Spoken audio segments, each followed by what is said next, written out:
This simultaneous meeting of Babergh District Council Cabinet and Mid-Suffolk District Council Cabinet. May I first of all remind you of some domestic arrangements. Please ensure that microphones are turned off when not in use. Please do not interrupt other speakers. If you're attending the meeting to speak and persistently interrupt the meeting, you may be asked to leave.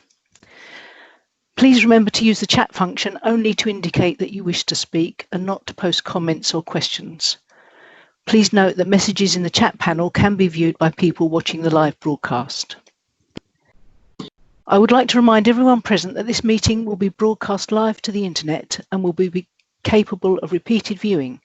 The whole of the meeting will be filmed, except where there are confidential or exempt items.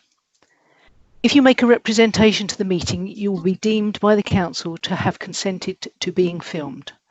By entering this meeting as a speaker, you are also consenting to being recorded by the Council and to the possible use of those images and sound recordings for webcasting and/or training purposes. The Council, members of the public and the press may record, film, photograph or broadcast this meeting when the public and the press are not lawfully excluded.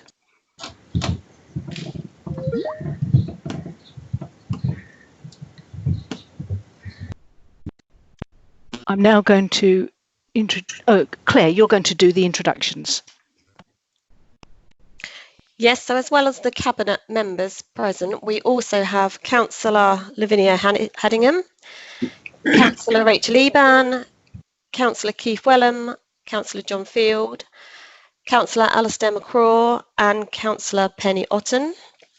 And then we also have our Chief Executive, Arthur Onea, a Monitoring Officer, Emily Yule, myself, the Committee Clerk, Claire Philpott, and joining us will be Paul Bryant, the Neighbourhood Planning, and currently we have the Assistant Director for Customer Services, Sarah Wilcock.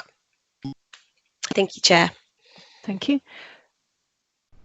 Before I move to the agenda, hang on a minute, my mouse is stuck.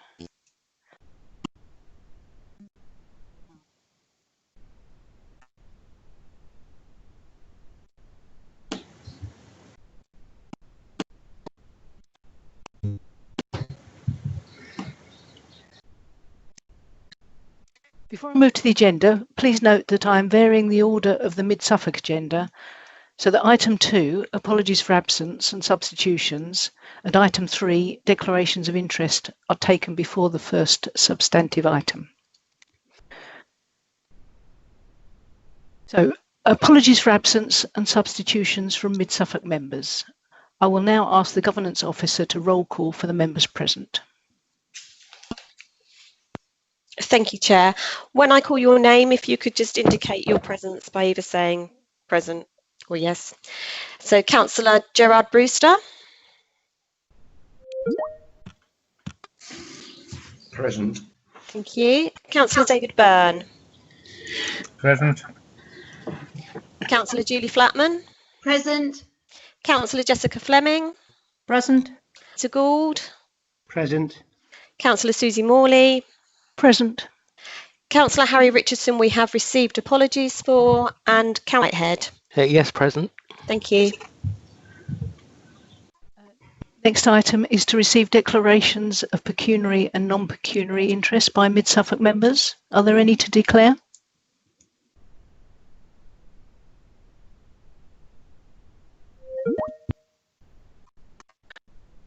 Okay, so we're now moving to the first substantive item for Mid-Suffolk. So this is reference MCA/19/59, the Drinkstone Neighbourhood Plan. This item is for Mid-Suffolk only, therefore only Mid-Suffolk Cabinet members will be able to debate and I will now invite the Cabinet Member for Planning, Councillor David Byrne, to introduce the report. Councillor Byrne.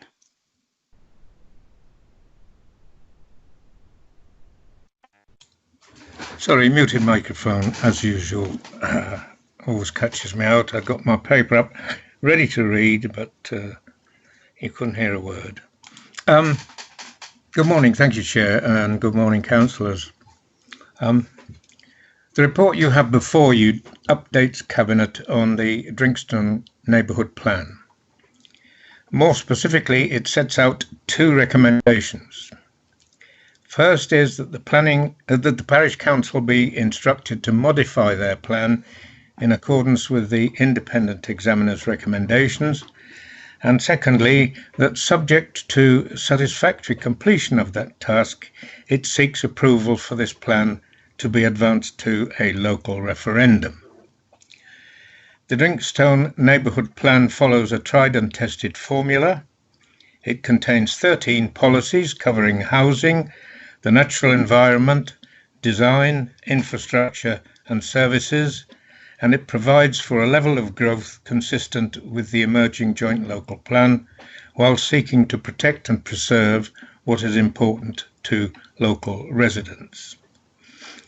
Paragraph 4.2 of the report sets out the key stages prior to examination. The itself is discussed in paragraphs 4.3 to 4.5, and, while not every modification is listed here, members should note that of the 13 policies, the examiner only felt it necessary to make very minor modifications to 5 of them. At paragraph 4.8, you will see confirmation that our officers have looked at those modifications and are in agreement that all should be made. Anticipating this would be the case, I can confirm today that the Parish Council have modified their plan as required and have therefore already complied with the first recommendation. Consequently, it only remains for us to agree that this plan be advanced to a local referendum covering the parish of Drinkstone. Now, we are all aware of how coronavirus has changed the way we conduct our business operations and daily lives. Neighbourhood planning has not been immune from this. But in Drinkstone's case, it was fortunate that the examiner was able to undertake her site visit before lockdown measures were introduced, and that the examination was able to proceed as normal. Previously, the transition period from receipt of examiner's report to our setting a date for and holding the local referendum typically takes a couple of months.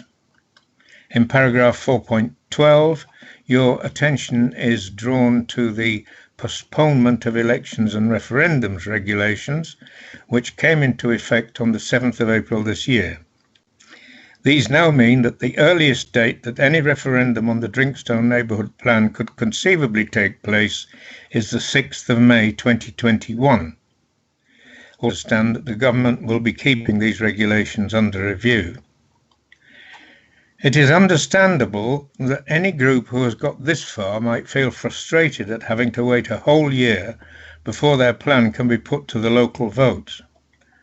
Government have therefore provided further clarity through an update to planning practice guidance, which states that where a local planning authority has issued a decision statement detailing its intention to send a neighbourhood plan to referendum, that plan can be given significant weight in decision making so far as the plan is material to the application.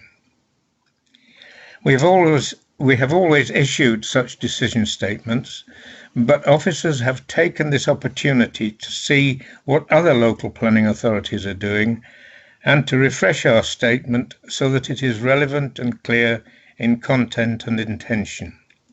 I am also assured that our officers will continue to monitor all guidance so far as it pertains to this plan and will take whatever steps and actions are necessary and appropriate.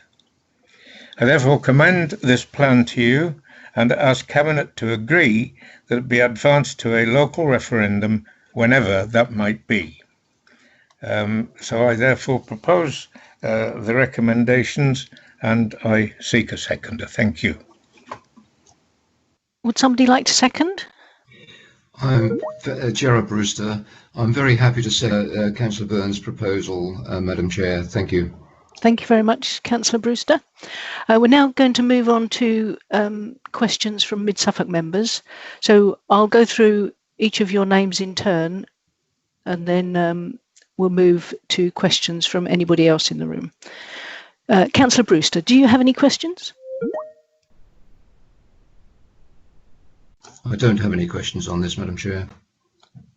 Thank you. Councillor Byrne?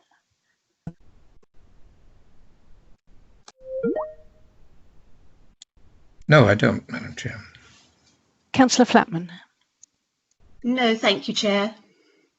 Councillor Fleming? No questions, thank you. Councillor Gould? No questions, just congratulations to all involved in preparing the plan. Thank you. Thank you, Councillor Gould. Councillor Whitehead? No questions. Okay. I'm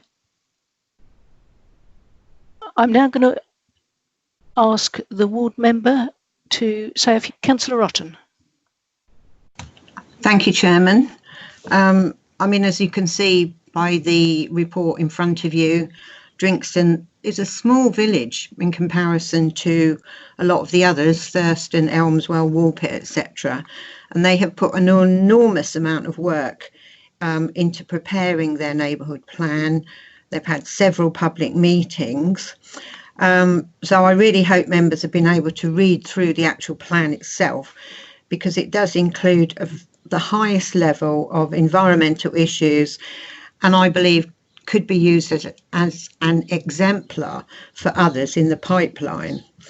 I see from the recommendations from the inspector to actually extend the Drinkstone Green settlement boundary, and I'm pleased that that's been agreed by the Parish Council.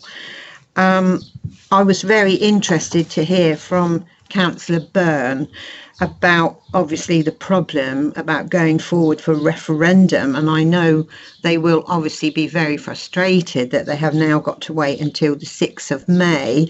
I'm surprised that we could not have had some degree of guidance about how that could have been done by alternative measures. But at least, if I'm right, then at least the neighbourhood plan, if agreed today by your committee, can be taken into account in any future planning applications. So I'm very pleased to see the recommendation. Thank you, Chairman. Thank you, Councillor Orton. I'm now going to move to questions from other members, non-cabinet members. Councillor Ebon, would you like to ask a question?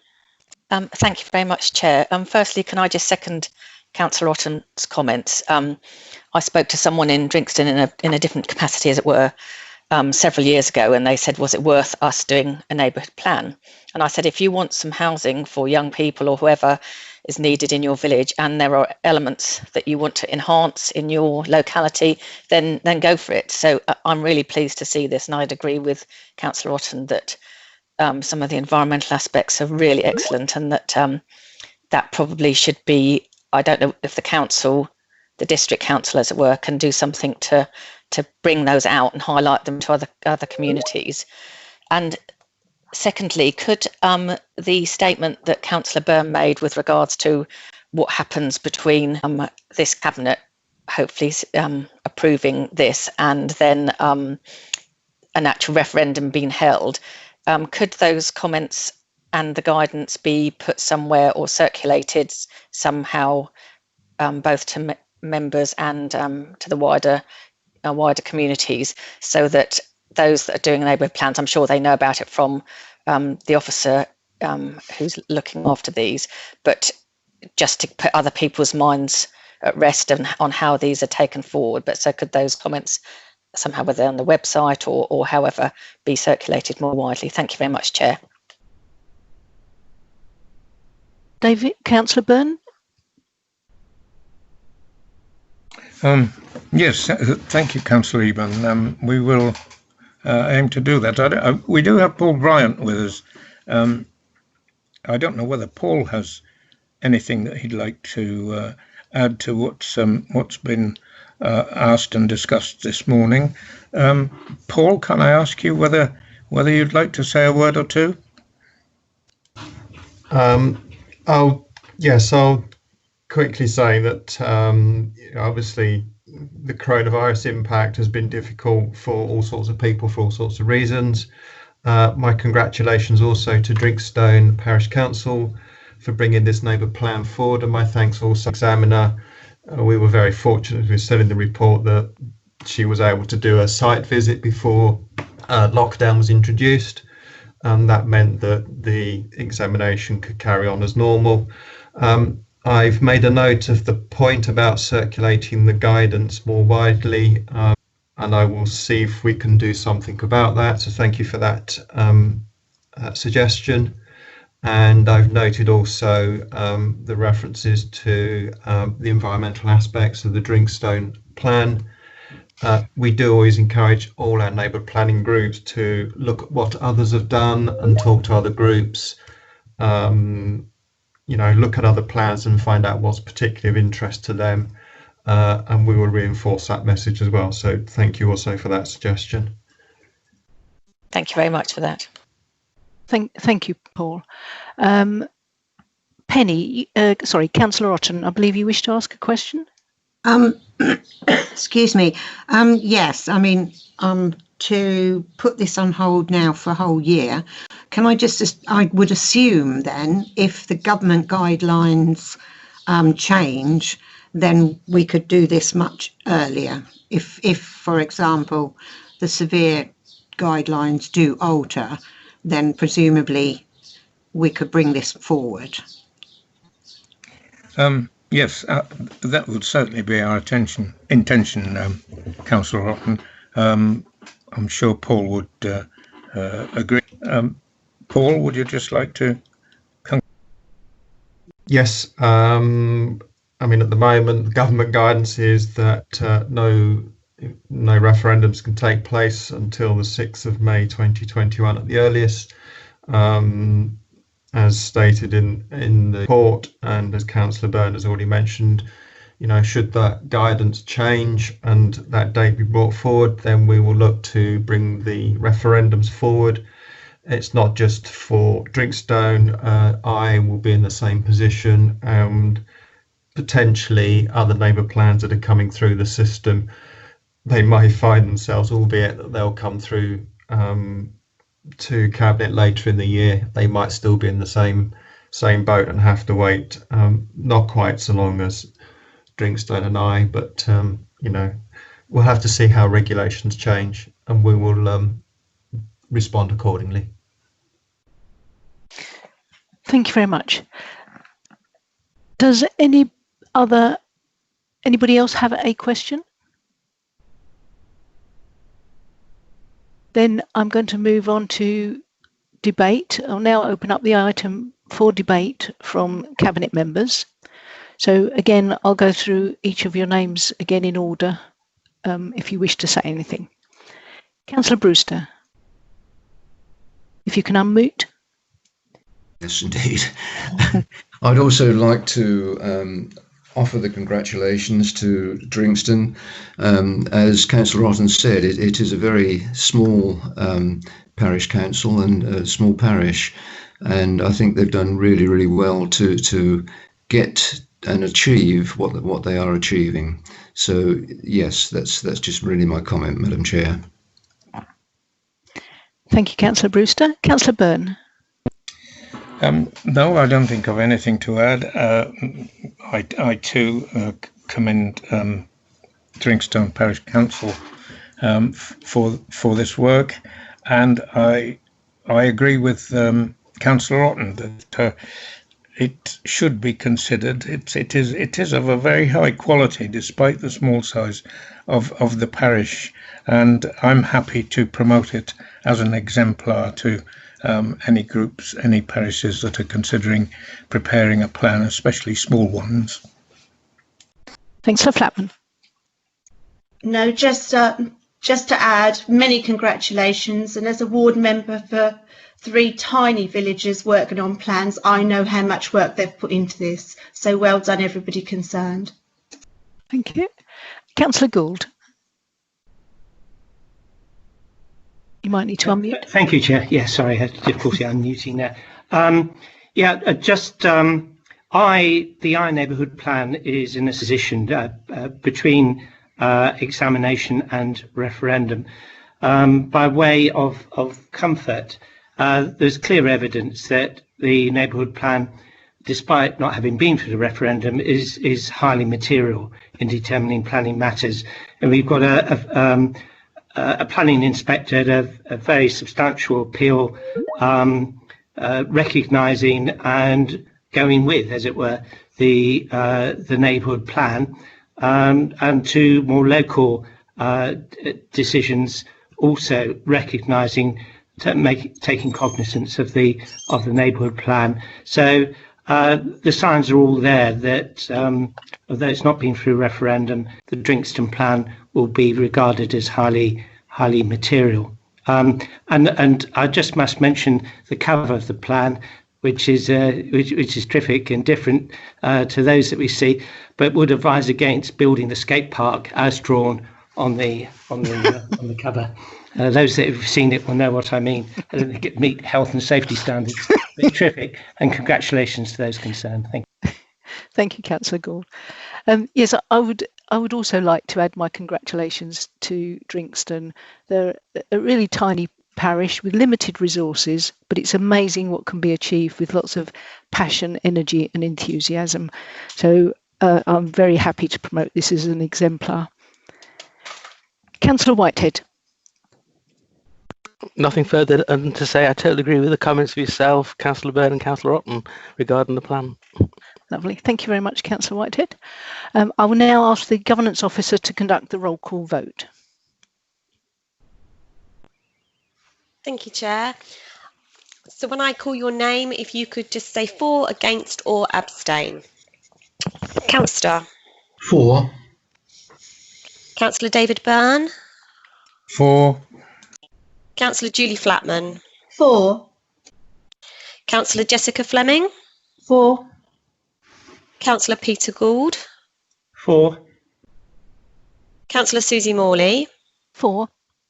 And Councillor John Whitehead. For. Thank you. That's unanimous, Chair. Thank you very much. I'm now going to hand over to the leader of Babergh District Council, Councillor John Ward, for the first item on the Babergh agenda. Can I just say thank you, Chairman, and I will now leave the meeting. Thank you very much, Councillor Orton, for your attendance and your support. Right, thank you, Councillor Morley. This is for the Babergh members only. This is the Babergh agenda item 1, apologies for absence. I don't believe we have any, but I'll now ask the Governance Officer to roll call for the members present from Babergh District Council. Okay, thank you, Chair. Okay, so Councillor Clive Arfey.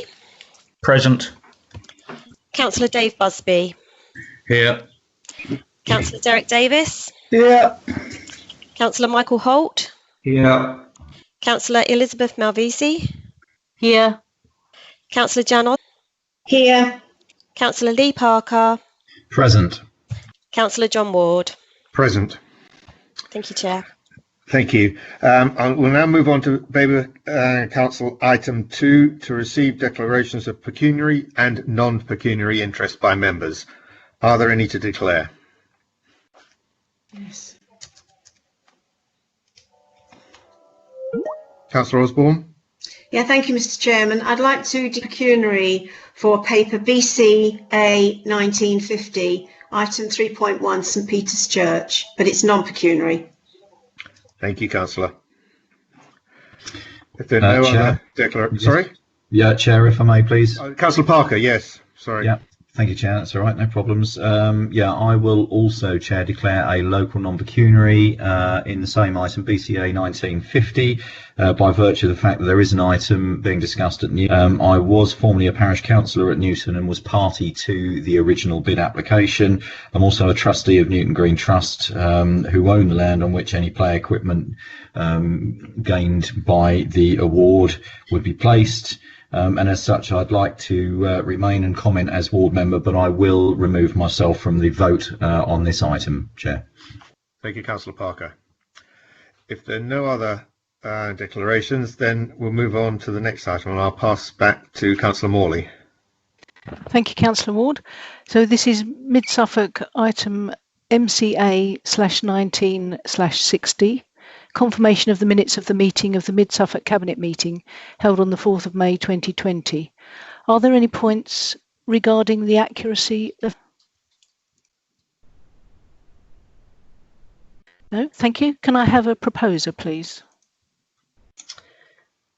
Councillor Julie Flatman, happy to propose the minutes, Chair. Thank you, Councillor Flatman. And do I have a seconder? Yes, Councillor Jessica Fleming, I'm happy to second. Thank you, Councillor Fleming. The Governance Officer will now take a roll call vote. Okay, once again, if you could say for, against or abstain. Councillor Gerard Brewster. For. Councillor David Byrne. For. Councillor Julie Flatman. For. Councillor Jessica Fleming. For. Councillor Peter Gould. For. Councillor Suzie Morley. For. Councillor John Whitehead. For. Thank you, that's unanimous. Thank you, Claire. The minutes of the meeting have been confirmed and they will be signed at the next practicable opportunity. I'm now going to hand back to Councillor John Ward for the Babergh item. Thank you.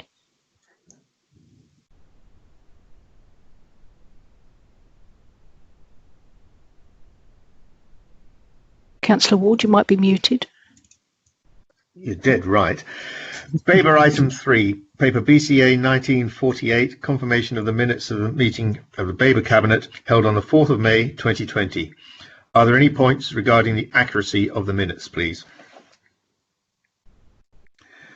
If not, then may I have a proposer, please? Councillor Malvisi, I'll propose. Thank you. A seconder? I'll second, John. Councillor Holt. Yep. Thank you, Councillor Holt. Right. The Governance Officer will now take a roll call vote. Thank you, Chair. Councillor Clive Arfey. For. Councillor Dave Busby. For. Councillor Derek Davis. For. Councillor Michael Holt. For. Councillor Elizabeth Malvisi. For. Councillor Jan Osborne. For.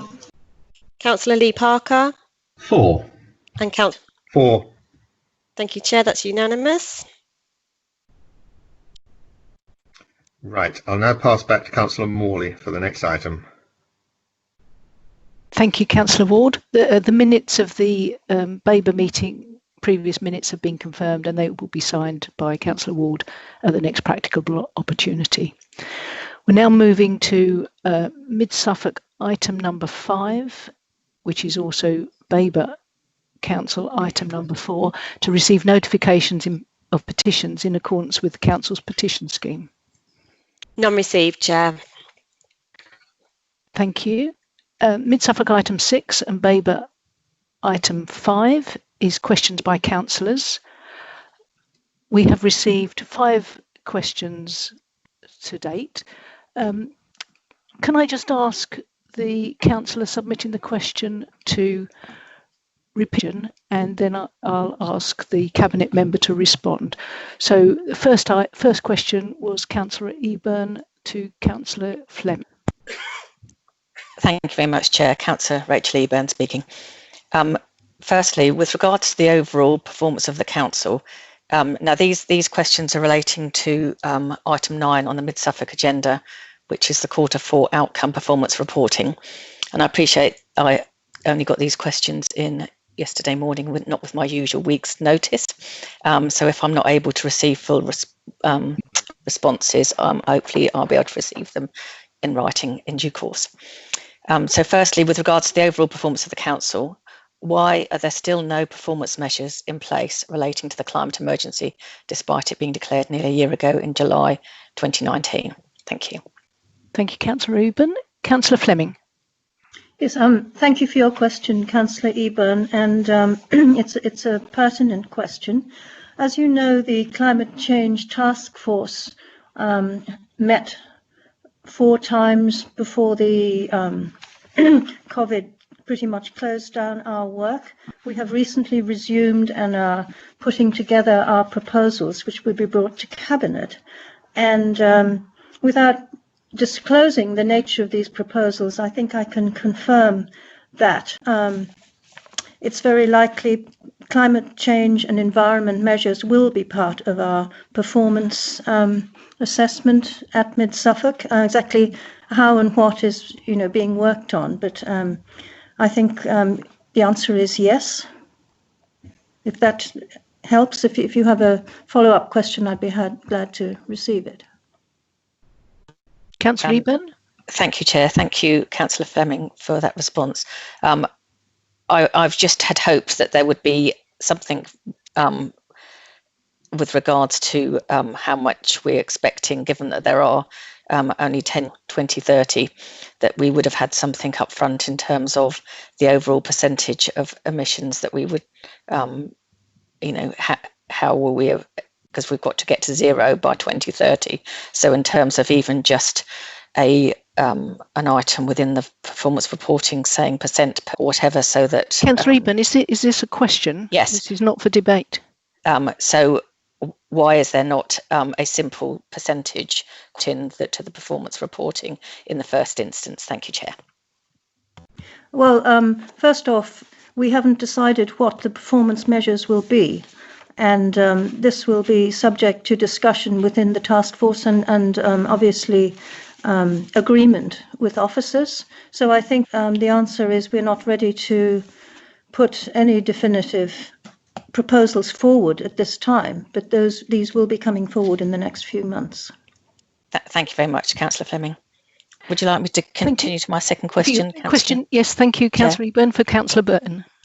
Thank you very much. With regards to planning performance, we have performance targets in place, but they're to do with meeting national targets. That's GSP 01 and GS2. However, our local communities are more concerned with actually what happens in their backyard. So what local targets does the administration have in place to give the public confidence in the planning system for their own communities? Thank you. Thank you. Councillor Byrne. Yes, thank you. Thank you for the question, Councillor Ebon.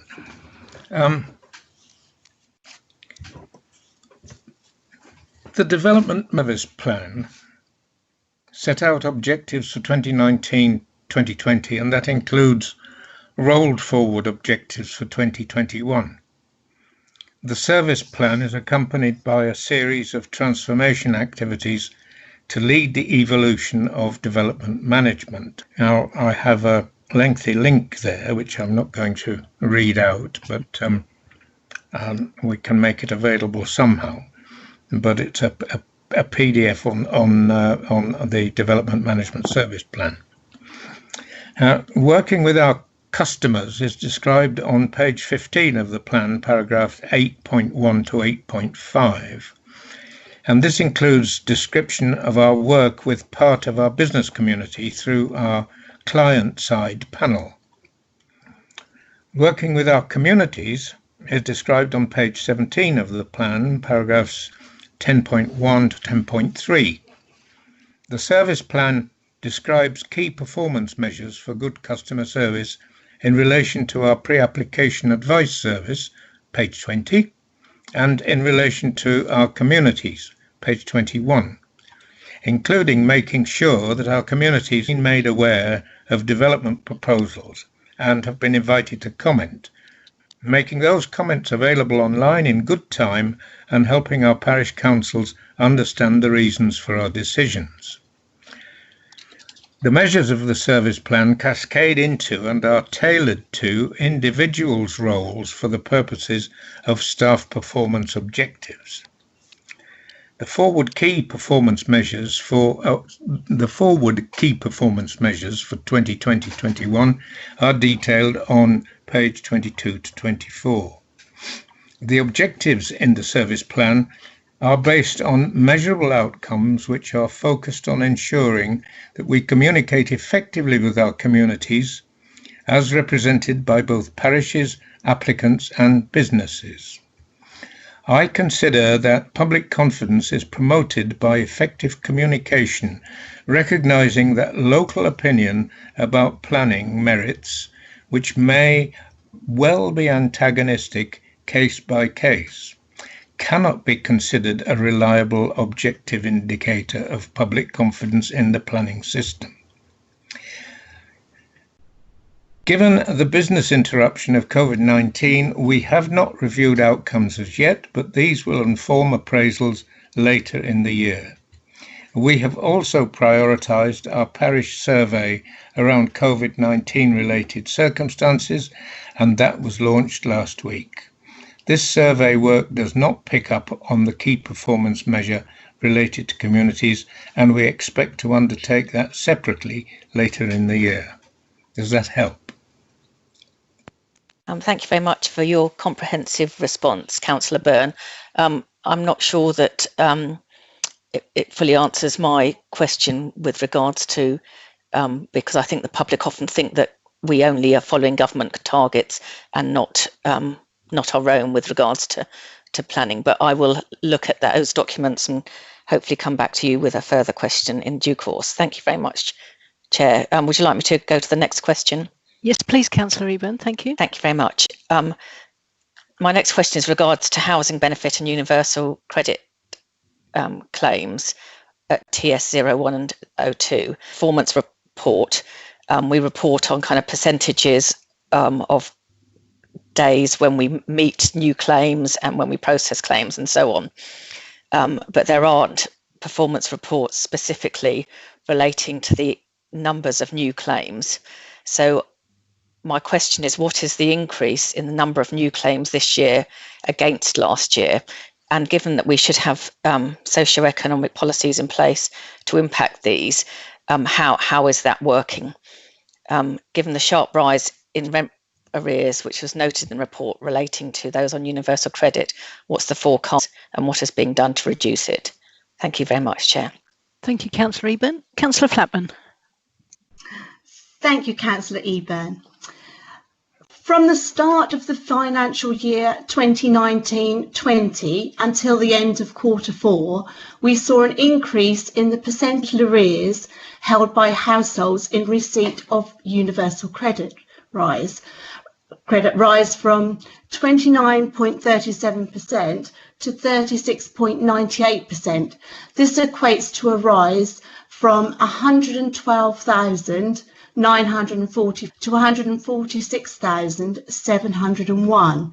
We anticipate that Q1 of 2020-21 will show a further rise. We do not currently record the total number of UC claimants living in council-owned accommodation, only the number that shows arrears on their accounts. In Q1 2019-20, this was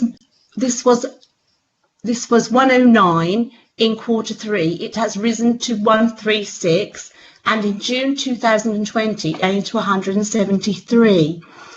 I'm not sure that the Council's socio-economic policies have had a significant impact on the number of claimants. We're not quite sure which socio-economic policies you're referring to. Rather, it is the result of the ongoing transition of benefit claimants from legacy benefits to universal credit, coupled with the impact of the coronavirus and the associated lockdown, which has affected job security and household incomes.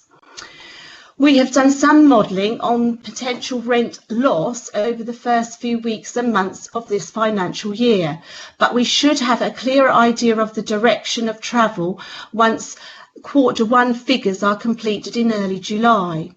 The amount of arrears held by UC claimants will undoubtedly rise given the number of new claims and the lead-in period for the first payments. We were also affected by the DWP's decision to temporarily suspend third-party deductions for a period during the lockdown.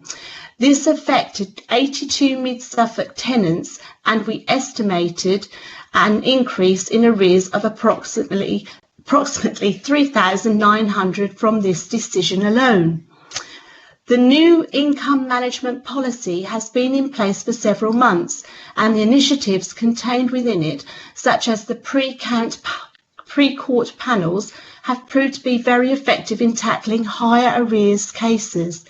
Income officers are also making contact with all new tenants to set up a positive rent-paying culture from the start of a tenancy, and we are piloting new rent arrears letters this year to improve customer contact and repayment rates. As a result of the coronavirus pandemic, we did bring additional resources into the income team to help with the increasing numbers of tenants falling into arrears. However, as we are now moving into the recovery stage, these extra staff members are no longer available.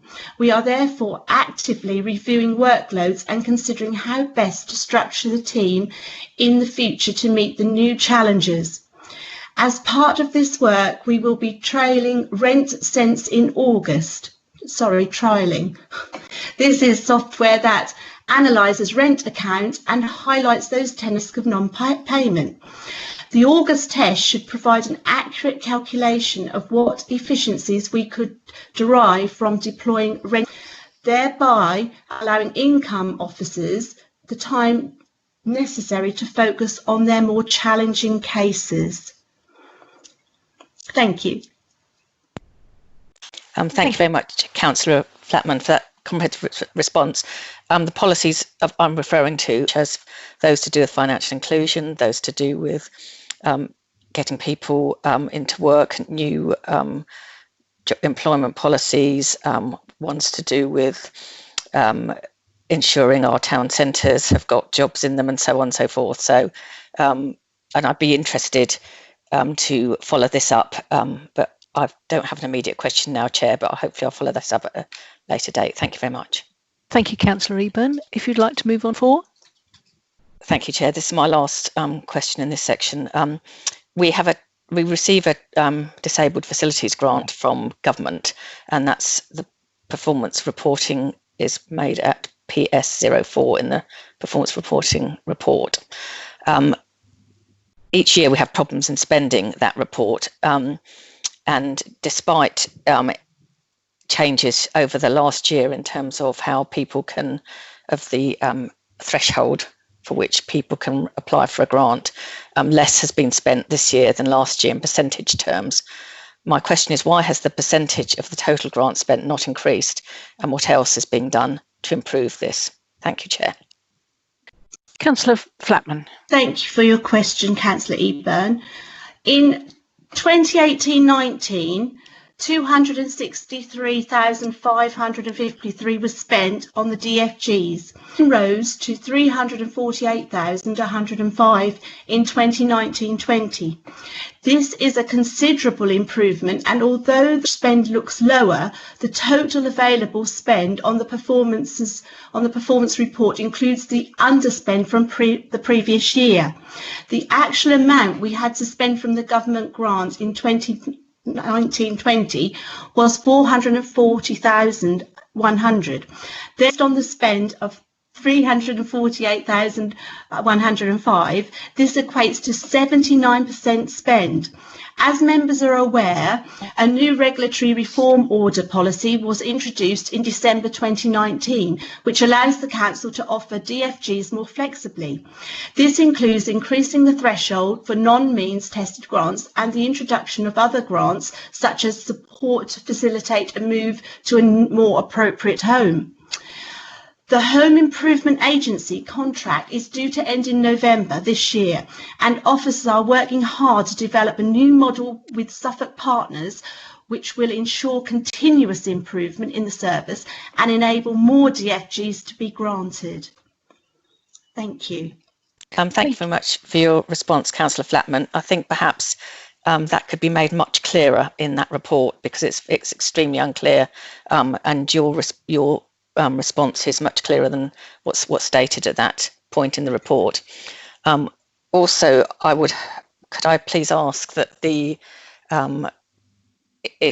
points that you've made with regards to further improvements in order to get that grant spent are circulated to all members, please, because it's a subject that is really close to lots of members' hearts, and we know that there are people in our communities that could really benefit from the disabled facilities grants, get that money out there and working for them. Thank you, Chair. Yes, I totally agree. And at every parish council meeting I go to, I emphasise the fact that this is available and to please put your applications forward. And I'm sure all members do the same. Yes, I do too, yes. Yeah, and yes, we will put that clearer for all members. Thank you, Councillor Ebon. Thank you very much. Thank you, Chair. Thank you, Councillor Flatman and Councillor Ebon. Councillor Welham, you have a question for Councillor Byrne. Thank you, Chair. Can I first ask? It's a fairly complicated question, and we'll possibly have a long answer. Can we be given sent by email the answers to the questions that we are asking, rather than me have to make notes as I go along? Yes, of course. Thank you. So, in the 4 years 2016-17 to 2019-20, 8 neighbourhood plans have been adopted. Whilst it is difficult to set targets for neighbourhood plans, in the performance report, SP 03, 04 and 05 clearly show that more needs to be done to encourage and support parishes to prepare neighbourhood plans. Publication of the joint local plan may well prompt parishes with neighbourhood plans to review their plans, and some may need significant revision.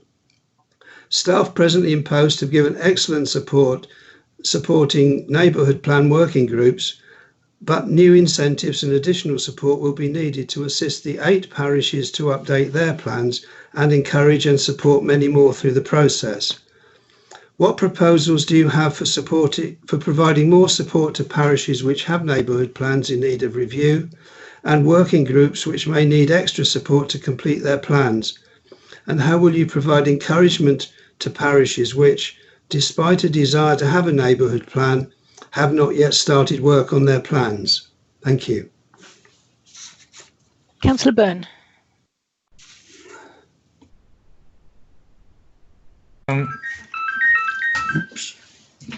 Yes, thank you. Thank you, Councillor Welham.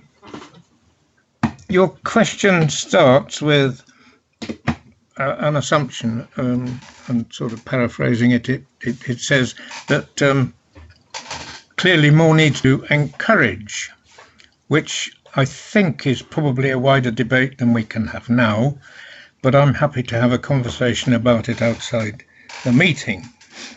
On your substantive point, I'm pleased that you consider the support that the team have provided to groups so far has been excellent.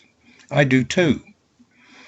Alongside our neighbourhood plans officer, we also have colleagues within the net planning policy team available to support, and will be drawing colleagues from the development management service further into discussions with groups, given their role in using neighbourhood plans to inform decision taking. As well as this, it should also be noted that the team undertake internal consultation with a number of other teams across the council when a neighbourhood plan group approaches us with a pre-regulation 14 plan. Ultimately, if a neighbourhood group needs to undertake a review, which is an entirely normal part of and maintaining an up-to-date neighbourhood plan, it is their responsibility to do so, and we will help guide them through the process. Essentially, they need to review their evidence and the emerging local and national policy, and we can then guide them on the relevant stages they need to go through and offer advice at the appropriate times, as we currently do at the moment. Encouragement for others to commence work on neighbourhood plans is likely to be most effective coming from those who have already undertaken a plan. So we will put measures in place to facilitate conversations between those who have a desire for a plan and those who already have one. Does that help to answer your question? I'm very happy to discuss it further with you, as I say, outside the meeting, and we'll see if we can devise something that incorporates your views on the subject as well. Councillor Welham, do you have a follow-up question? Can I just say thank you for the answer? I just wonder whether there is a role for for ward members a greater numbers as we go through this stage of having the joint local plan. And I certainly have a desire for parishes to come forward with neighbourhood plans, and I wonder if Councillor Byrne feels that there is a greater role that ward members can play in persuading and helping through this phase.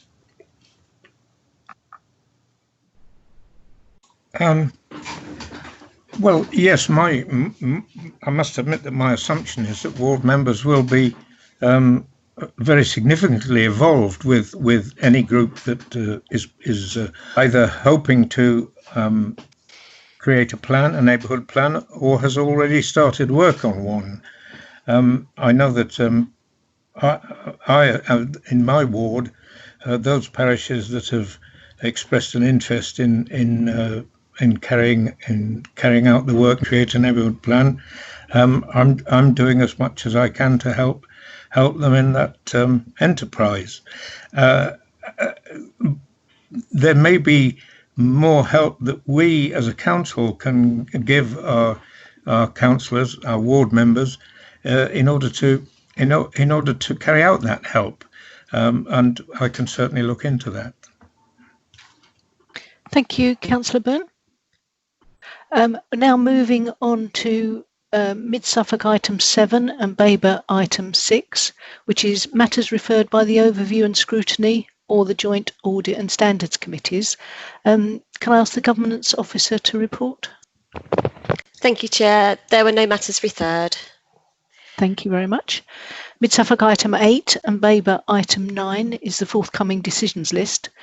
Do any Cabinet members for Babergh or Mid-Suffolk have any comments? No, thank you.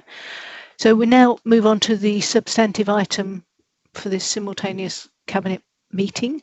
Mid-Suffolk item 9 and Babergh item 8 is MCA/19/61 for, and Babergh is BCA/19/49, and this is the Q4 performance outcome reporting.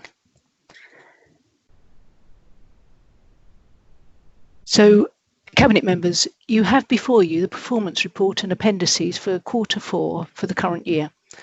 The report recommends that the information contained within and the appendices be agreed as reflecting the Council's performance, and you identify any priority areas for further action.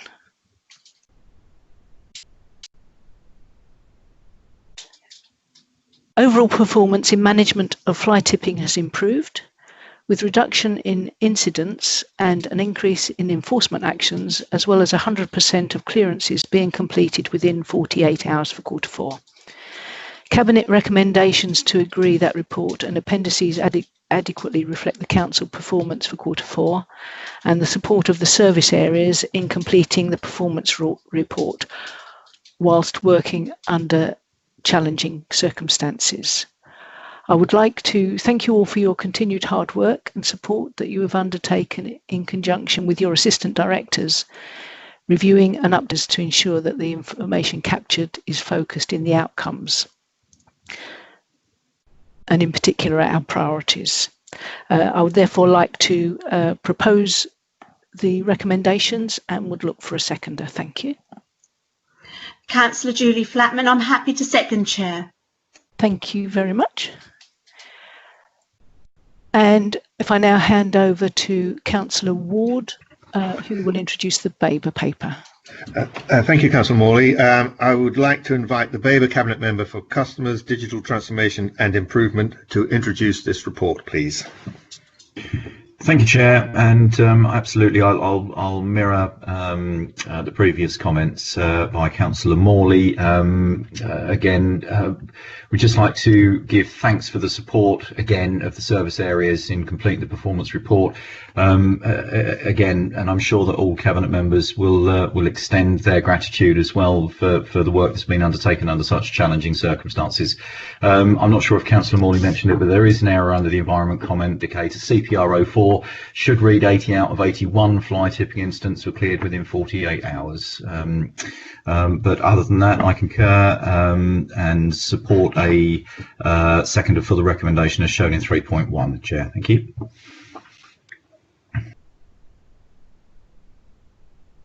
Please, could I have a seconder from Babergh? I'm happy to second that. Councillor Davis. Thank you, Councillor Davis.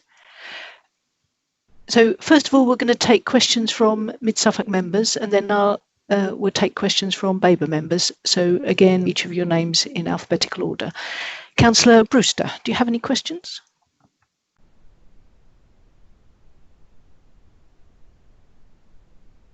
I think you might be muted, Councillor Brewster. Mute again, yes, sorry, I apologise. No, I have none, Madam Chair. Thank you. Councillor Byrne? No, not at the moment, thank you. Councillor Flatman? No, Chair, not at the moment. Councillor Fleming? Not at this point, thank you, Councillor. Councillor Gould? No, thanks. Councillor Whitehead? No questions, Madam Chairman. Thank you. And now move on to questions from Babergh members. Councillor Arthey? No questions, just one little comment. I think when you did your introduction, you mentioned that this was for the current year. It's obviously last year. Yes, my apologies. Thank you. Councillor Busby? No, thanks. Councillor Davis? No, all good, thank you. Councillor Holt? No questions. Councillor Malvisi? No questions. Councillor Osborne? No questions, thank you, Madam Chairman. Councillor Parker? No questions, Chair. Councillor Ward? No questions, thank you, Chair.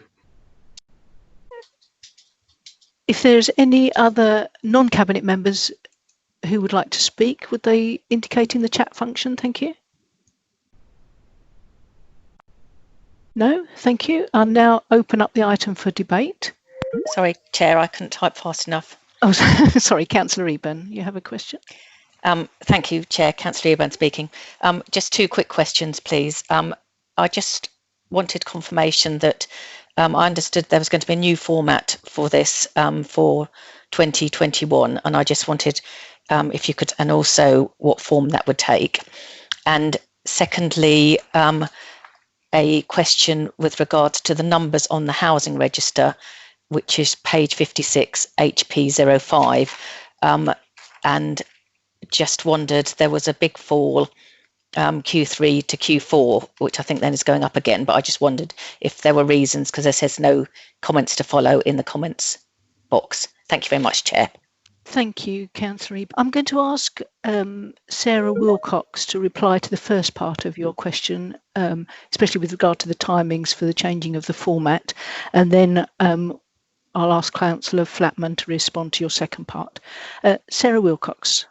Thank you, Chair, and Councillor Ebon for the question. Yes, as you correctly pointed out, we've always had an aspiration to refresh the indicators and particularly the format that we provide. Our aspiration is to have something put forward to you for Q1 performance. I have to be honest and say that obviously we started that piece of work before we went into lockdown, and all of the pressures that have come with providing services under these circumstances have obviously come into play.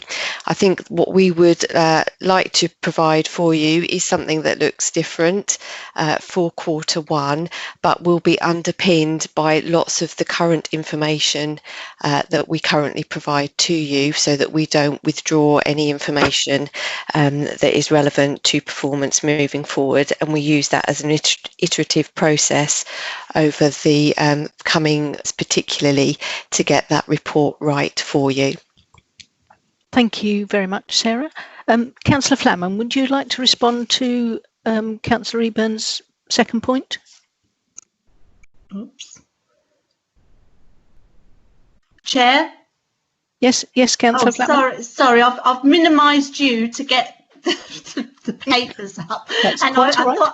I thought I'd lost you. Councillor Ebon, can we get back to you on that, because I can't I don't actually know. I don't know if an officer is available. I don't know if Gavin's in the room. Is there an officer who can answer that question? No. Councillor Ebon, we'll get back to you on that. Yes, point. no, that's fine. I just wondered if I hadn't asked it earlier of Chair, because I wondered if the comments might come in at the last minute, as it were, for that. So thank you very much. I'll wait to hear. Thank you. Thank you, Councillor Ebon. Can I just check that the officers captured that part of the question? Correct. Yes, Chair, I have that written down. Lovely. Thank you very much. Thank you. Okay, so now I'm going to open up this item for debate. So again, I'm going to go through a roll call. Councillor Brewster.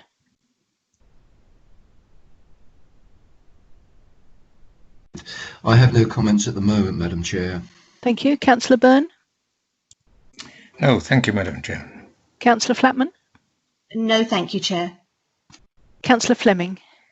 Thank you, Chair. I just have a comment on the, just like to mention in Appendix G, I don't know whether anyone's, looked through these in that much detail, but performance measure WS08, which refers to the amount of residual waste. Can you tell us what page that is, Councillor Fleming? Is Appendix, is it page 8 of Appendix G?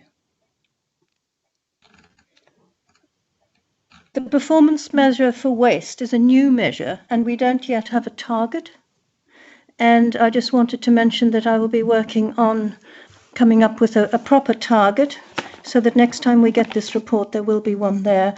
And what I would like it to reflect is the fact that we're trying to reduce the amount of household waste generated on a per person or a per household basis. So this won't be a target where, the more we send, the better. It will be something that reflects our objective to reduce waste overall. Excellent. Thank you very much, Councillor Fleming. Councillor Gould. Nothing from me at the moment. Thanks, Chair. Thank you. Councillor Whitehead. Nothing from myself, but looking at the conversation box, it appears that Councillor Field has a question.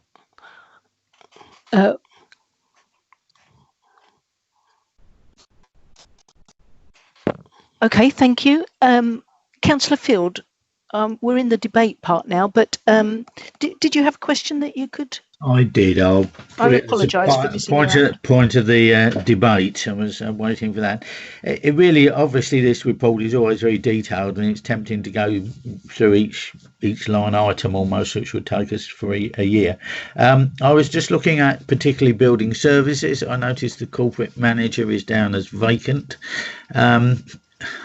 Hope that's not just an insult, it's a status of the job.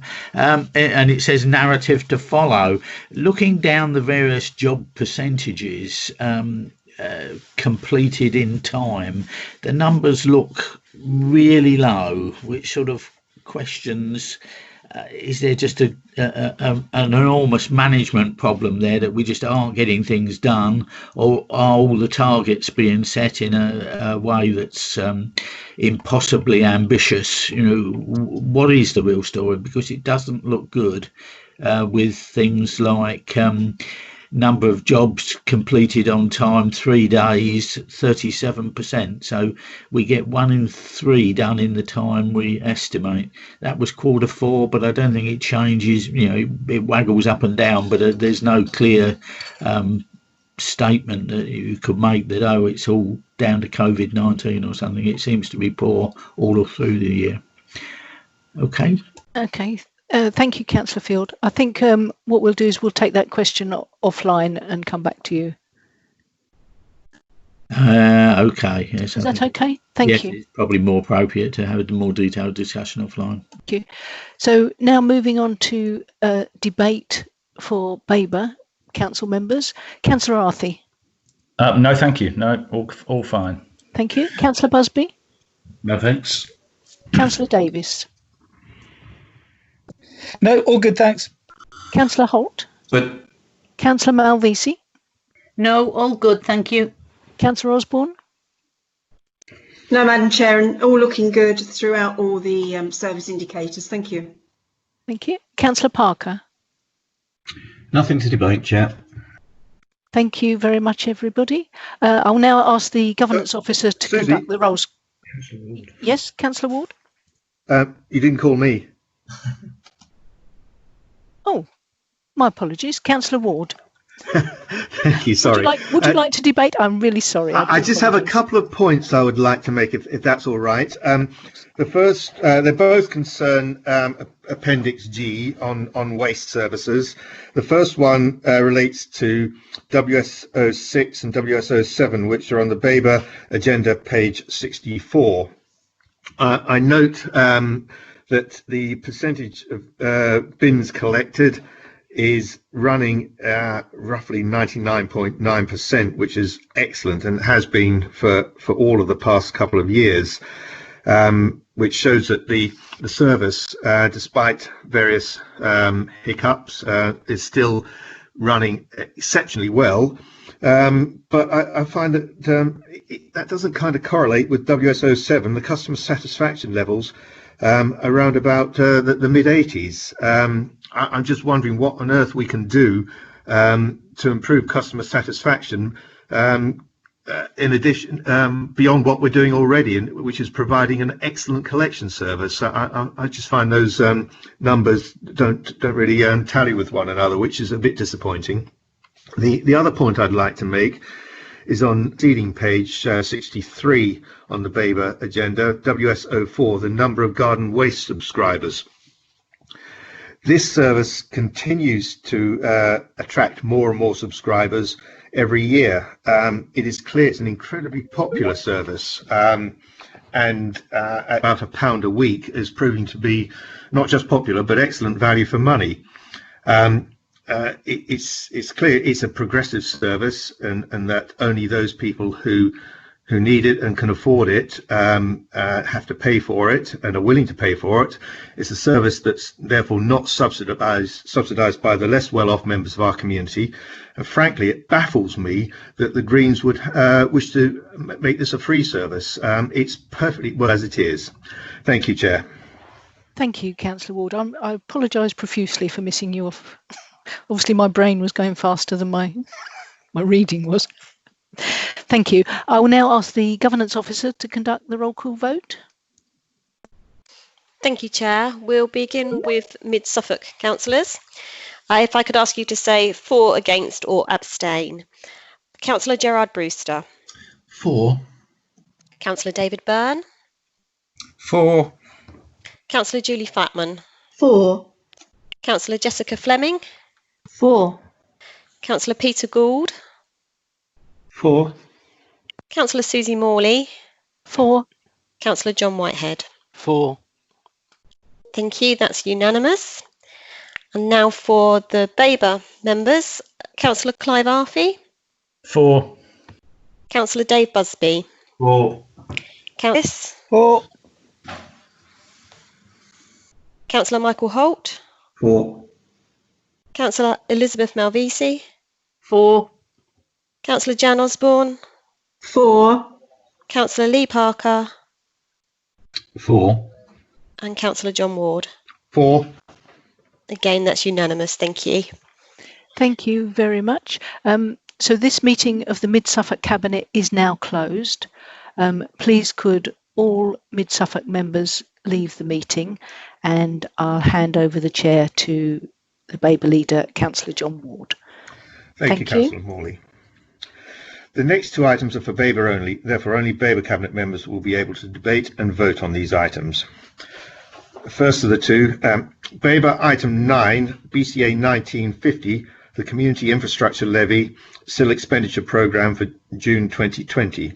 And I'll now invite the Babergh Cabinet Member for Planning to introduce the report. Thanks, John. Okay, so these are probably the first substantive decisions of the meeting today. I wanted to, first of all, thank Christine Thurlow and her team for the range of documents that you have before you. You'll notice that there's a high level of detail, probably more than you actually need for your decision today, but you'll remember that we do this reporting in line with the SIL calendar. so that you are aware of everything that's going on. So you've got the Cabinet report, got the SIL expenditure programme, which is the new name for what was the SIL business plan. That's at Appendix A. And you've got the technical assessments for the individual bids at Appendix B. The programme also contains an update on progress on decisions in 1, 2, 3 and 4. So those are all of the previous rounds, together with a list of the emerging projects for SIL bids in Appendix A, Section C. That's another change that's been made as a result of the recent SIL expenditure framework review that's taken place, that we review our SIL framework. Some things we have to review because we're told to, and other things we review as a matter of course. There are 3 bids within the recommendations for you to decide today. Now, these are not bids in bid round 5. These are carried forward bids, and I wanted to say just a little bit about each one of them. The first one is in Sudbury at St Peter's. Now, we're all aware of this project. It aims to improve the important community building in the centre of Sudbury by rejuvenating the building to form a cultural hub. It's pivotal in terms of the community in Sudbury and the visioning and place shaping work, which is currently being undertaken collaboratively within the town. And I'm sure all of you that attended the exhibition there are familiar with the facility. The project will provide new toilets, baby changing facilities, wheelchair accessible facilities, an upgraded kitchen within the west end of the church, and the construction of a mezzanine gallery with disabled lift access. And that project has a total value of £2.5 million, much of which has already been secured, with the remaining Heritage Lottery bid needing to be submitted by the 1st of June 2020. As part of that submission, it's necessary to be able to demonstrate that all the other funding has been secured, and that's the reason for the urgency behind the determination of this bid this morning. Planning permission and listed building consent has been granted for the work, and the formal decisions were issued in May of this year. So the recommendation for you there is to approve the SIL bid for £75,288 from the ring-fenced fund and £62,461.13 from the Heritage, sorry, I've got that the wrong way around, haven't I? The total bid of £75,288, and from the ring-fenced fund for Sudbury, £62,461.13, and from the local infrastructure fund, £12,826.87, totalling £75,288. The next one is Newton, the recreation ground. It's a bid for a children's play area and multi-use games area, a mugger. The bid has been reviewed since the original submission to address issues of costings and scope, and is now accompanied by 3 quotes, which we require to meet the validation requirements. Planning permission has been granted, and unspent Section 106 monies are also being used towards the scheme. £7,103 has been identified to go towards the project costs, and the Parish Council's Neighbourhood SIL Fund will contribute £20,000. They've secured a £25,000 grant from the communities team, and the request for SIL monies, which was originally £125,000, has been able to be reduced to £87,891.90. So that's the amount of the bid that you're being asked to approve this morning, and that will come from the local infrastructure fund. The last one, the third, is in Chelmsworth, and I'm particularly pleased to report this to you because I was Chelmsworth's councillor for 28 years, up until the boundary review last year, and this was something that was first mooted probably about 6 months, 12 months before the elections last May. So I was aware of the project and how it was progressing. It's a fairly unique project, really. It relates to infrastructure improvements at the church in order to provide enhanced community usage of the church, as the existing village hall cannot fulfil the need. So they've got a small, I suppose it's actually a large shed. I was going to say a small hall that's a bit like a shed, but it's actually it's a large shed. And works at the church involve the provision of a toilet, kitchen, storage area, restoration works to the organ and its repositioning on an elevated platform, a sort of a gallery, and allows the opportunity to maximise usable floor space by the community with the new toilet and kitchen.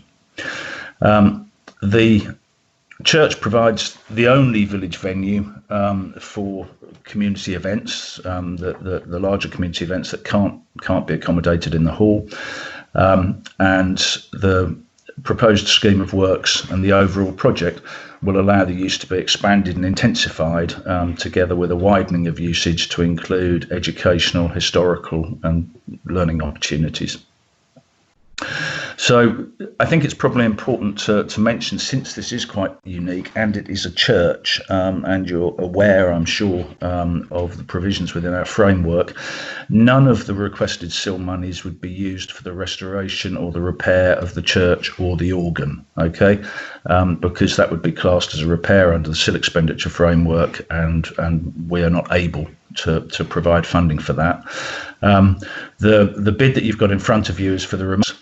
It's a bid for £136,244, which would come from the local infrastructure fund again, as for Newton.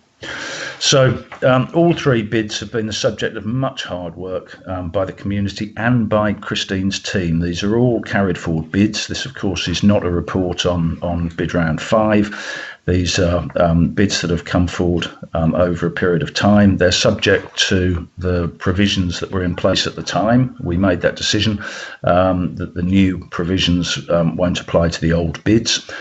So this comes to be judged under our old framework provisions. The bids have been particularly important in terms of the way that communities have put together collaborative funding arrangements. At St Peter's in Sudbury, I think there are 21 different funding streams, including SIL and other monies from Babergh, which have all had to come together to make the project happen. All three bids total more individually than the project limitation of £75,000 under the new framework, but as I said, these fall to be judged under our old framework, which didn't have such a restriction.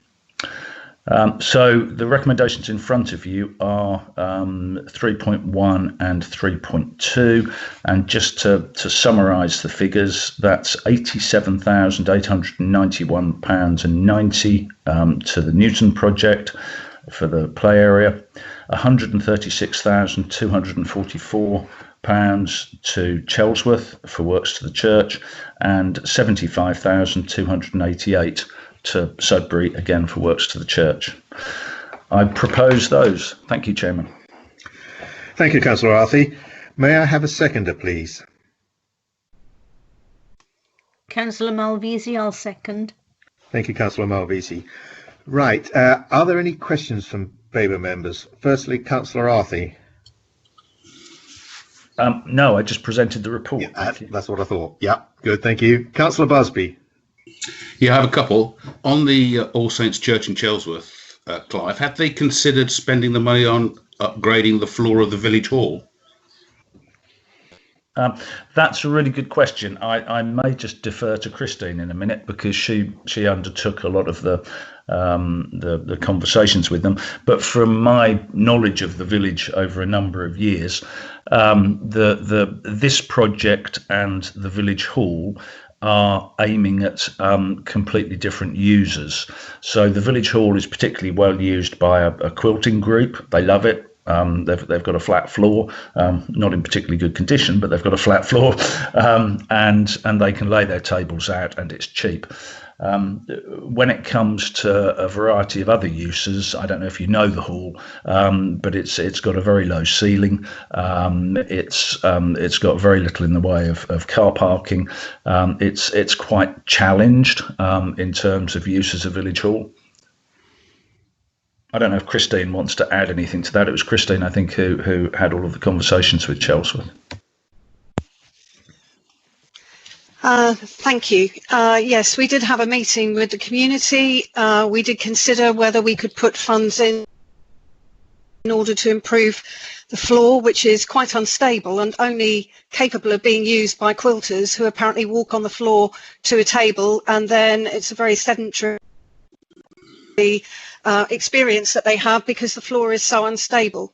But the view of the community was that if they improved the floor, then they would have to improve the walls, then they would have to improve the roof, and really it would be like a rebuilding of that facility. It's about 100 years old and really only capable of just enough maintenance in order to keep its use going. If the quilters didn't use the facility, I doubt very much whether it would be suitable for anybody else to use in the community, which is why they decided to come together and produce a project which would actually give them community use in the church.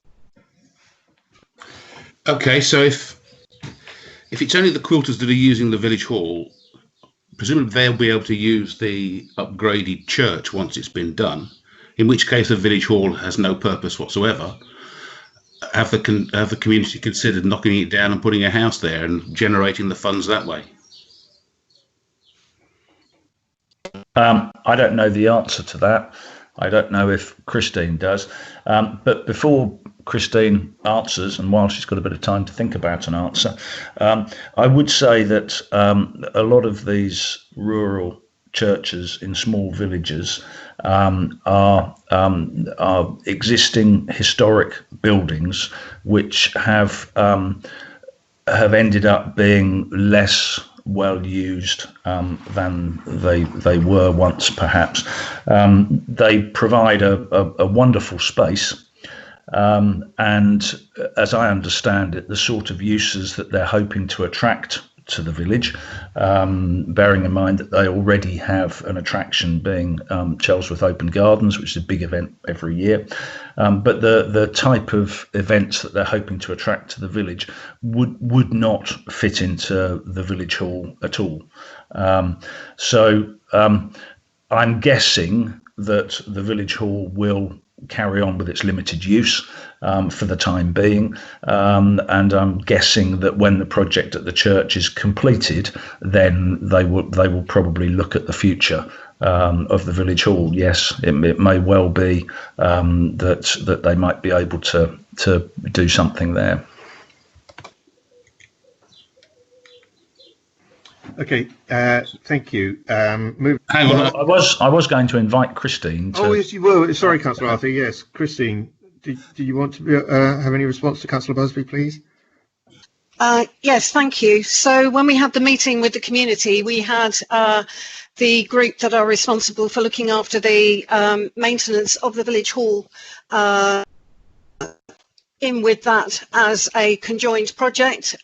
These works that they're doing to the church are phase 2. Phase 1 involved new lighting and new heating at the church. So what would ultimately end, or what the community would have at the end of this, is a much enhanced community space. So I didn't form the impression that the quilters wouldn't be allowed to come to the church. I rather formed the impression that they might, because it's really only that usage by the quilters that is actually paying for the maintenance of the village hall.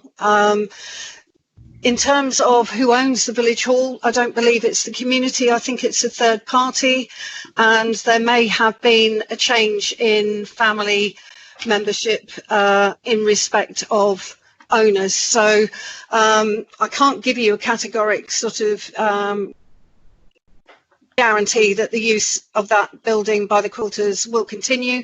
I think it is probably likely that everything will merge together at the church, but that's really for the... Okay, but it just seems to me that there is a source of funds readily available there, even though it may be in the hands of a third party. We're spending £5,000 when potentially there could be £100,000 available for the sale of the plot, the village hall.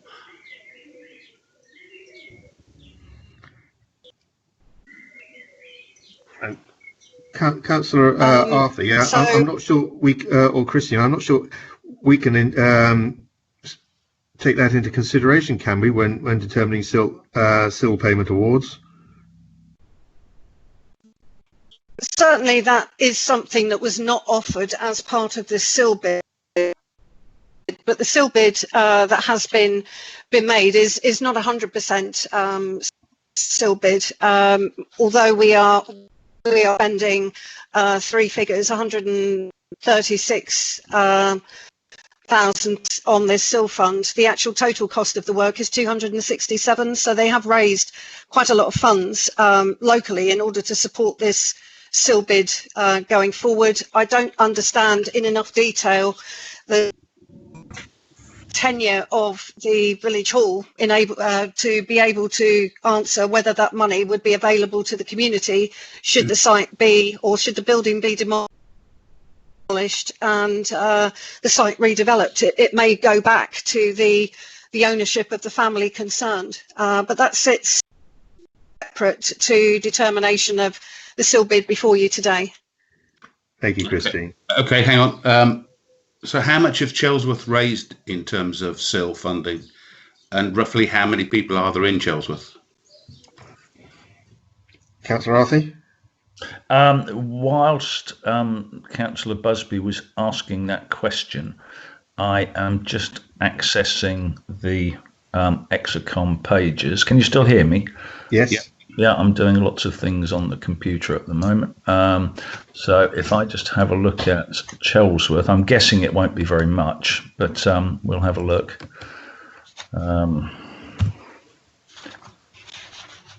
Chelsworth. It looks as though they have nothing in the pot at the moment, but there is a potential, in other words, an expected amount from existing permissions of £58,000 in total. Councillor Busby, the population mid-2012 was 126. Okay. Like an awful lot of money that we're spending out of SIL for a comparatively small village when there are potentially other funds available. I guess they may have looked at that. I like to think they would have done.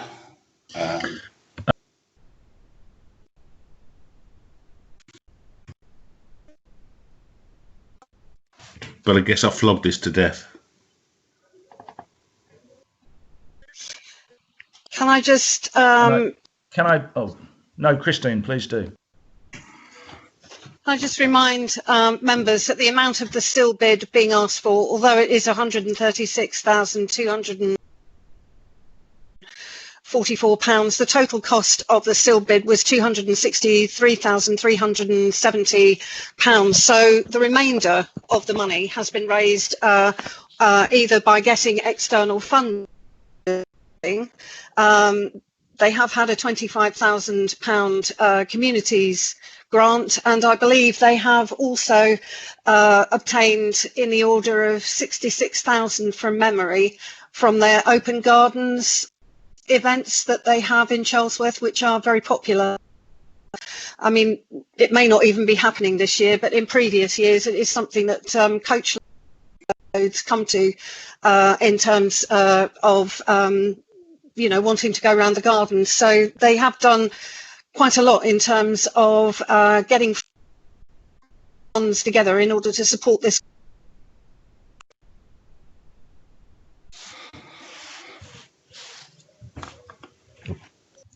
I think just the final answer to your question, hopefully, Dave, with regard to the monies that have been raised through SIL in villages, it obviously was never our intention that the only facilities that could bid would be ones in villages where contributions had already exceeded the bid amount. It was provide for smaller rural areas, which in all honesty are never going to have the level of development that would be required to generate the amounts of money. And a lot of that has gone towards things like village halls. If you remember, Preston St Mary Village Hall had a bid in for an extension and everything. In the case of Chelsworth, I don't think it would be possible to actually repair the village hall to bring it up to modern standards, notwithstanding what Christine has said about the ownership of the land, which would also be an issue. But the other thing is that the amount of money they would be seeking, were they hoping to replace the village hall with a new building, would be far in excess of the amount that they're hoping to secure in this way to turn the church into a usable community facility. So there are two ways of looking at it. One way of looking at it is the way that you're looking at it, which is saying this is a lot of money. The other way of looking at it is probably to say this is a lot less money than we would have in front of us if an alternative provision for a community facility was being proposed. Thank you, Councillor Arthey. Councillor Busby, is that all right? Does that answer your question sufficiently? Can we move on, please? Yeah, I guess it does. Thank you. Okay, thank you. Next on the list of questions, Councillor Davis. No, thank you. Councillor Holt. No, fine, thank you. Councillor Malvisi. No, thank you. Councillor Osborne. No questions, thank you, Mr. Chairman. Councillor Parker. Well, obviously I've declared an interest, but no particular questions at this time, Chair. Thank you. Do any other members present have any questions? Nope. Right, then we'll move on to the debate then. I'll open this up for debate for Babergh members. Moving again through everyone in turn. Councillor Arthey, I know you've introduced the paper and you've answered several questions. Do you have anything else you wish to contribute to the debate? Well, I wanted to propose the recommendations as well. I think I did say that. Yeah, you did. Yeah. If I can put a proposal that we accept these bids, as I said, that's 87,891 for the Newton project, 136,244 for Chelsworth, and 75,288 split between the two funds for Sudbury. Thank you. Thanks. Councillor Busby, is there anything else you wish to say about these items? No, thanks. Councillor Davis? No, I'm all good, thank you. Councillor Holt? No, fine, thank you. Councillor Malvisi? Thank you. Councillor Osborne? Yeah, if I could just make a comment, please, Mr. Chairman. Councillor Arthey has already referred to it, but the St Peter's project is an excellent project, and it fits in with both the Babergh and the Town Council's vision for Sudbury, and also with the strong possibility of the loss of the Delphi Community Centre coming forward, then it will be greatly needed in Sudbury. Thank you, Mr. Chairman. Thank you, Councillor. Councillor Parker? Thank you, Chair. I too would just like to put a comment in. I'll just endorse what Councillor Arthey said at his outset, really, insofar as I would like to give thanks to Christine and also the SIL team and also the grants team as well. So speaking in respect as ward member of Newton, it's been an absolutely fantastic effort that the whole team have helped and assisted. And I'd also like to commend Newton as well in the way that they've gone about putting this bid together and their approach. They've been very bold and they have contributed a significant sum of their own SIL money. And in that respect, I believe that they've led the way in setting an example for the district in terms of reinvesting that SIL. That SIL money that they've received into something that is going to be really beneficial for not just the residents of Newton, but the community of Babergh at large. So thank you, Chair. Thank you, Councillor Parker.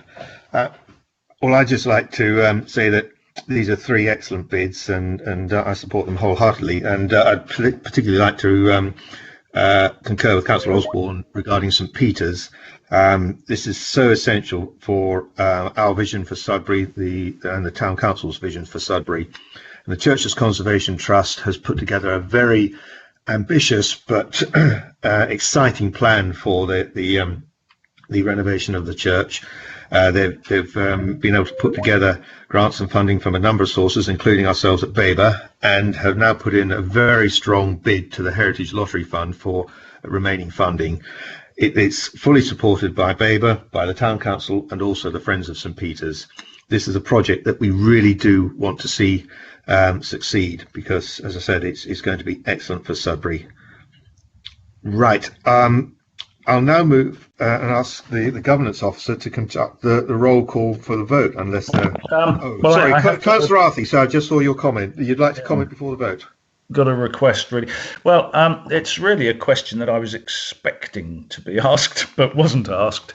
And I was just going to mention the fact that bid round 5 has now closed.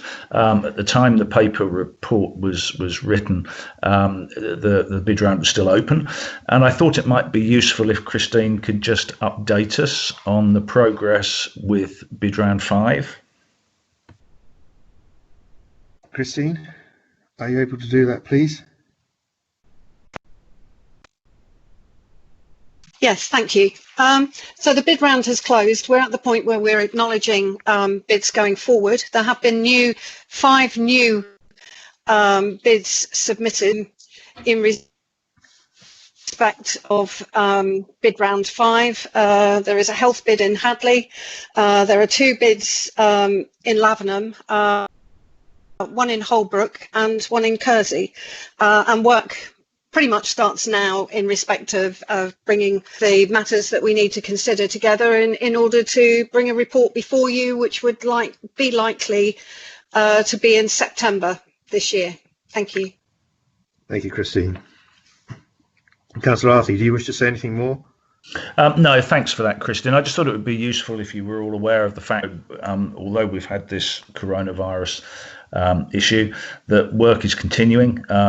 We had bids come in during bid round 5, which, as Christine says, are going to be considered. She didn't mention the amount of those bids, but I understand together they are probably just over £150 worth. The last question I could ask Christine is that she could just confirm the amount of money that we've now got collected and available. I think it's gone up very slightly since the paper was written, and is probably sitting at about, is it about 2.5 million, Christine? Yes, it is. Okay, thanks. Yeah, I've proposed it, John. I don't think it's been seconded yet, or was it seconded? Yeah, Councillor Mobisi seconded it. Great, thanks. Yeah. So I'll now ask the governance officer to conduct the roll call vote, please. Thank you, Chair. If you could answer. Mr. Chairman, could I just clarify something, please, before we go to the vote? Oh, sorry, Councillor Osborne. Yes, I just saw your comment there. In the conversation. Yeah, can I just ask, is it okay for me to vote on this one? I did declare just a non-pecuniary, but I just want to clarify that I am okay in voting on this one, especially the St Peter's one.